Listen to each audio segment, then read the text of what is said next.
Mais uma divina liturgia, a liturgia da Quinta-feira Santa, que, como eu disse, traz para nós algumas coisas estabelecidas. E não somente como invenção de Jesus, mas a primeira leitura vai deixar claro como tudo que Jesus faz, que tinha uma base já escrita, ou seja, a fé católica não é, como é dito, uma fé de, como é o nome, meu Deus do céu? Tradição oral.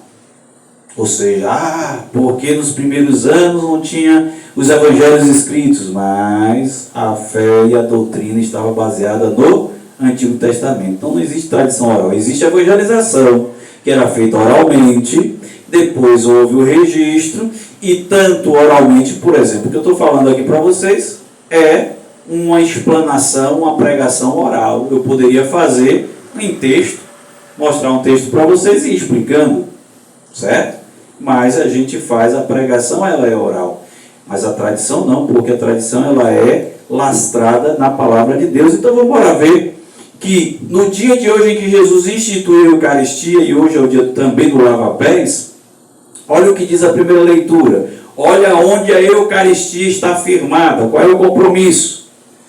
Naqueles dias, o Senhor disse a Moisés e a Arão no Egito: este mês será para vós o começo dos meses, será o primeiro mês do ano. Então, fale a toda a comunidade dos filhos de Israel, dizendo: no 10º dia deste mês, cada um tome um cordeiro por família, um cordeiro para cada casa. Ou seja, o cordeiro era o animal que, por excelência, ao ser ofertado, era capaz de apagar uma multidão de pecados. E João Batista vai dizer: eis o Cordeiro de Deus, apontando para Jesus. Então percebam que a doutrina nossa cristã está lastrada no Antigo Testamento. Ali era o cordeiro, um animal de 4 patas. Aqui João Batista aponta o Cordeiro de Deus, aquele que vai se sacrificar no lugar de todos os cordeiros. Não é mais necessário sacrificar um cordeiro, porque ali está o Filho de Deus se colocando no lugar de todos eles, para nos dar uma salvação que é eterna, uma remissão de pecados que é mais duradouro do que aqueles cordeiros que eram ofertados. E aí vem a questão da família. Olha que maravilha. Se a família não for bastante numerosa para comer um cordeiro, convidará também o vizinho mais próximo, ou seja, a solidariedade. Em Deus nada é feito sozinho. Se sua família é pequena demais para comer aquele cordeiro, convida teu vizinho e calcula a quantidade de comensais, a quantidade de convidados para esse banquete. Deveis calcular o número, eu acabei de dizer, conforme o tamanho do cordeiro. O cordeiro será, essa parte eu gosto muito, sem defeito, macho de 1 ano. Ou seja, existiam prescrições para que o cordeiro tivesse o efeito espiritual pretendido, ele precisava ter essas características. Quais são as características? 1 ano, macho e sem defeito. Então não me viesse com o cordeiro com a pata quebrada, que tivesse doente, que tivesse mirrado, não. Tinha que ser 1 ano, macho e sem defeito. Muito bem. Podereis escolher também um cordeiro como um cabrito. O cabrito era a segunda opção, o cordeiro era o mais importante.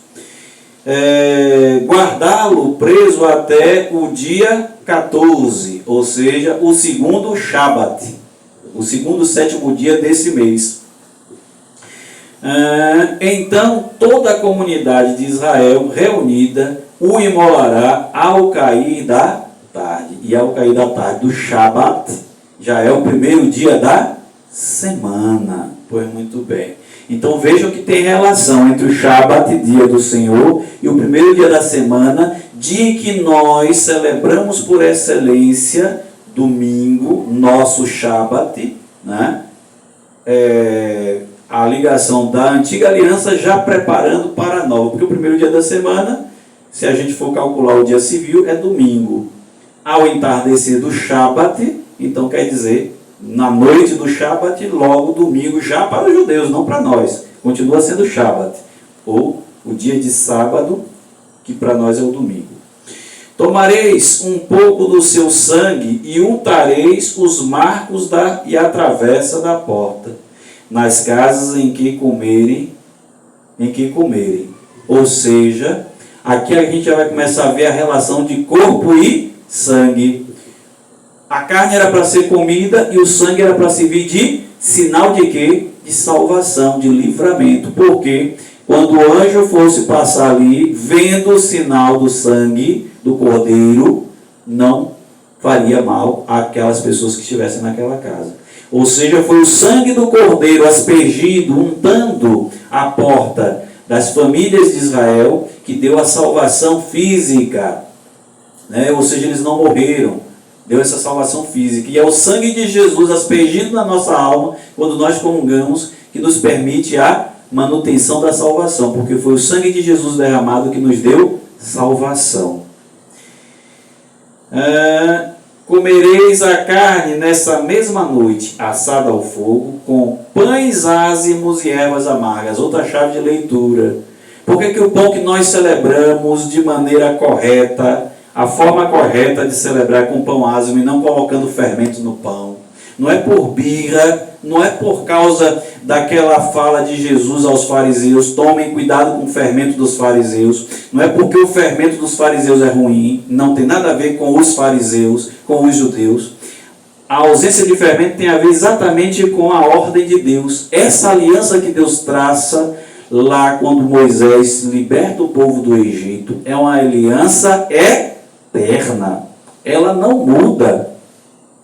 Jesus apenas está sendo o cordeiro desta mesma aliança. Ou seja, a aliança era para aquele momento específico, mas já tinha as vistas, ou seja, os profetas já estavam profetizando que Jesus completaria aquilo que Moisés iniciou, porque Moisés libertou o povo de Deus ali no cativeiro, uma porção pequena, geográfica. O Cordeiro de Deus libertaria todo o seu povo, o novo Israel, que muitas vezes os judeus não entendem, mas está aqui, pães ázimos e ervas amargas. Então, do culto cristão que foi preservado, Jesus, estando celebrando no meio dos seus, pega um dos pães. Jesus celebra a Páscoa numa liturgia judaica, israelita. Ou seja, Jesus não inventou liturgia nenhuma, ele aproveitou a liturgia que já existia. Então é impossível de maneira lógica, é impossível de maneira teológica, é impossível de maneira espiritual e é impossível de maneira religiosa para cumprir o que Deus quis que Jesus tivesse celebrado com pão com fermento. É impossível. Por quê? Porque ele cumpriu todos os preceitos até o fim. Jesus era judeu e como judeu cumpriu todas as prescrições. Ser circuncidado ele não precisava, foi. Ser batizado não precisava, foi. Tudo que Jesus não precisava, mas que a lei pedia, ele cumpriu. E não ia ser a Páscoa que ia ser diferente. Eu, inclusive, perguntei a um rabino, recentemente, ele me disse, não, padre, não existe pão com fermento em nenhum dos 8 dias da festa da Páscoa. A festa da Páscoa são 8 dias, e em nenhum dos 8 dias se usa pão com fermento. Pois muito bem, então... Quer usar pão com fermento, tudo bem, mas vai brigar com a Bíblia, não vai brigar comigo. Porque está aqui dizendo que é pães ázimos e ervas amargas. Assim devereis comê-lo com os rins cingidos, sandálias nos pés e cajados na mão. E comereis às pressas, pois é Páscoa, isto é, passagem do Senhor.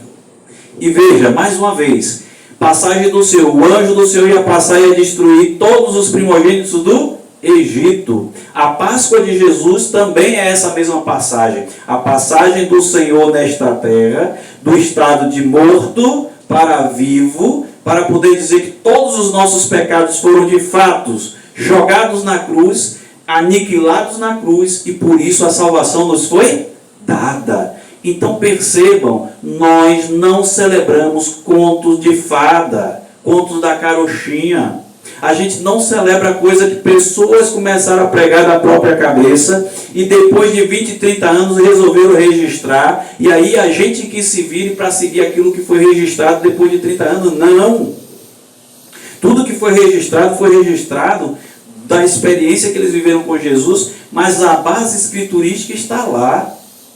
Se a gente se der o trabalho de pegar a Sagrada Escritura e olhar aqui, no meio dos textos, a gente vai ver a referência de onde esse texto tem a mesma passagem. E muitas vezes ele está tanto no Novo Testamento como no Antigo Testamento. Porque as referências são muitas. Porque Jesus disse, olha, eu não falo nada que eu quero. Eu só falo aquilo que eu escutei do Pai. Ora, o desejo do Pai está expresso aonde? Registrado no Antigo Testamento. E hoje Jesus vai dar uma lição para nós de humildade, vai dar uma lição para nós de como é a justiça de Deus funciona, e vai dizer para nós como a lógica de Deus funciona. Ele estava cingido, ele estava vestido com a túnica de celebração, de grande importância, mas ele depõe essa túnica e vai cingir os rins com o lençol do serviço, a toalha do serviço. Ele amarra uma toalha na cintura e vai lavar os pés dos seus discípulos. E aí acontecem algumas coisas interessantes. Quando ele chega em Pedro, sempre Pedro, né? Pedro começa a embirrar com Jesus. Espera aí, Senhor. Isso aí é uma ação de um servo. Quem lava os pés é o servo, não é o Senhor. O dono da casa não lava os pés. Quando ele chega em casa, na cultura daquele tempo, tinha sempre alguém para lavar os pés do seu Senhor assim que ele chegasse. Jesus então diz para Pedro, olha Pedro, se eu não lavar os teus pés, tu não terás parte no meu ministério, tu não terás parte comigo, você não poderá ser meu discípulo, não poderá ser ministro de minha palavra, se eu não servir você. Olha que coisa espetacular. Hoje, depois de 2000 anos, a gente coloca tanta ênfase e importância. O diácono já é alguém que a gente olha com a diferença. Se virou padre, misericórdia. Olha com mais diferença e distância ainda. É muito importante dentro da comunidade. Virou bispo, Deus não lhe guarde. A gente não vê mais a cara do sujeito. Por quê? Porque agora ele está lá na sé episcopal dele e é de difícil acesso. Mas Jesus vai dizer uma coisa para nós. Vocês dizem que eu sou mestre e Senhor. E vocês estão dizendo coisa certa, porque eu realmente sou o mestre e Senhor de vocês. E aí que vem a dinâmica. Se eu, o vosso mestre e Senhor, lavei os pés de vocês, ou seja, servi a vocês, façam a mesma coisa uns com os outros, porque o segredo da vida cristã é o serviço. Se vocês puderem colocar isso na vida de vocês, vocês serão felizes se colocarem em prática. Então o segredo é o serviço. Quanto maior na hierarquia religiosa, maior é a nossa responsabilidade em servir. Ou seja, o Santo Padre, o Papa, é empregado de todos nós. Ou seja, a gente usa os títulos humanos e às vezes até religiosos, sua santidade, o Papa, e às vezes a gente fica perdido nessa nomenclatura, sua santidade é muito importante, é muita coisa. Não é, pior que não é. A importância dele é exatamente do tamanho do seu serviço. Ou seja, chegou a dona da casa. Ou seja, se ele não serve, não vive para servir, ele próprio diminui a importância dele para os cristãos e a importância dele diante de Deus. O Papa mais importante do planeta terá sido aquele que mais serviu. E qual é, padre? Não sei, que eu não conheço a vida de todos os papas, não conheço o histórico de todos eles. Aqui todos nós somos contemporâneos do saudoso e querido, hoje santo, né, João Paulo II, e que serviu e que saiu, né, da comunidade ali do Vaticano, foi visitar o mundo, né, o primeiro papa a sair visitando os outros países, tinha um carinho especial aqui pelo Brasil. Então eu entendo que esse sujeito tinha muita importância, não porque ele era o papa, mas porque ele colocava a sua vida a serviço da igreja, a serviço dos seus filhos, os cardeais, os bispos, os padres, os diáconos, mas também a juventude, de quem ele gostava muito, né? Então, que cada um de nós entenda esse serviço. A minha obrigação de padre aqui é servir a vocês naquilo que é mais importante. Fidelidade à palavra de Deus. Para que, partindo da fidelidade a esta palavra, louvado seja Deus, a gente possa ser fiel também no dia a dia. A gente não vai conseguir ser fiel e lutar pelas coisas sociais, como eu dizia em outras pregações, se a gente não conseguir ser fiel às coisas espirituais. Se sou fiel no pouco, Deus me confiará mais. Mas se eu não sou fiel, não tem problema. Deus não vai me confiar um cargo maior se eu sou infiel no cargo menor. O dia de hoje é para nos esclarecer isso, serviço. Eu vim servir vocês. Sirvam também uns aos outros. Quando vocês acharem que são muito importantes, lembrem da Quinta-feira Santa. Opa, aquele que é mais importante do que eu, tirou a sua capa de chefe, colocou a sua capa de funcionário e foi servir aos seus funcionários. Estou fazendo aqui, claro, uma metáfora. Não é? Jesus, que é o Senhor dos Senhores, foi servir aos seus discípulos, que deveriam estar servindo a Ele. Essa é a dinâmica e a lógica do reino dos céus. Olha o que Jesus vai dizer, outra coisa contraditória, paradoxal, para este mundo, mas para Deus não é.